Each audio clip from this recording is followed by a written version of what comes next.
সুন্দরী নারীতে শান্তি নাই, বাড়ি গাড়িতে শান্তি নাই, বরং এগুলি দিয়ে অশান্তি আরো বাড়ে। শান্তি কিসে হবে? আসল শান্তি কিসে? ইন্ডাস্ট্রিতে নয়, বাড়িতে নয়, গাড়িতে নয়, সুন্দরী নারীতে নয়। আসল শান্তি হচ্ছে পিস অফ মাইন্ড। সেটা কি? আল্লাহ পাক বলছেন, আলা বিযিকরিল্লাহি তাতমাইন্নুল কুলুব।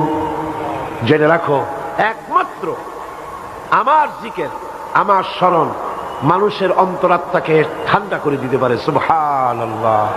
মানুষ যখন আল্লাহ যখন বলে, কি প্রশান্তি, কি প্রশান্তি! দারুণ বিপদ, মামলা মোকদ্দমা, হামলা, গ্রেফতারি পরোয়ানা, ব্যবসায় সব শেষ, ছেলে মারা গেছে, মেয়ে মারা গেছে, দুঃখ দারিদ্র কষ্টে জর্জরিত। সেই সময় মনের কথা উজাড় করে দিয়ে আল্লাহ পাকের দরবারে চোখ থেকে দুফোঁটা পানি ফেলতে পারলে সেখানে যে তৃপ্তি, এই তৃপ্তি পৃথিবীতে আর কোথাও পাওয়া যায় না।